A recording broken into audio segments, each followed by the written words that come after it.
আজাদ দেবে, বেশি কথা বলার সুযোগ নাই। যুবশক্তির প্রতি শুভেচ্ছা, অভিনন্দন রইল। যুবশক্তি সংগঠিত হচ্ছে, এই সংগঠিত হওয়ার পরিধিকে আমরা ব্যাপকভাবে বাড়াতে হবে। সামনে আমাদের জাতীয় নাগরিক পার্টি এনসিপি বিরোধী দলের যে ভূমিকা, সে শক্তিশালী ভূমিকা অবতীর্ণ হবে।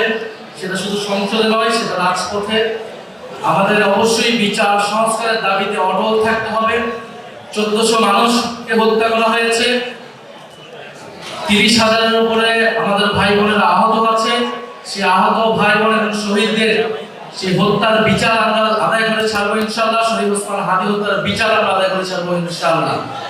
আগে এই জুলাই হত্যাকাণ্ডের বিচার নিশ্চিত করতে হবে, তারপর অন্য সকল কথা আমরা শুনবো।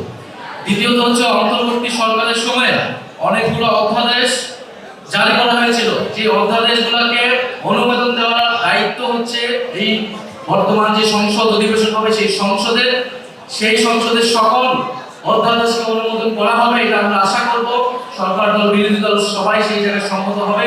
কারণ এই নির্বাচন, এই সংসদ জুলাই গণঅভ্যুত্থানের ধারাবাহিকতা, পূর্ববর্তী অন্তর্বর্তী সরকারের ধারাবাহিকতা হিসেবেই দেখতে হবে এবং সংসদকেও অবিলম্বে সংস্কার পরিষদ হিসেবে ঘোষণা করতে হবে, শপথ নিতে হবে এবং যেই ফ্যাসিস্ট যে রাষ্ট্রপতি, সেই রাষ্ট্রপতির অভিশংসন করে তাকে গ্রেফতারের আওতায় আনতে হবে।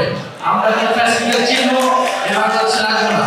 জুলাই গণঅভ্যুত্থানের সেই দাবিগুলোতে আমরা যুবশক্তি ভূমিকা রাখবে, এটা আপনাদের প্রতি আমাদের আহ্বান থাকবে এবং জাতীয় নাগরিক পার্টির প্রতি সবাই দোয়া রাখবেন, সমর্থন রাখবেন। আসসালামু আলাইকুম।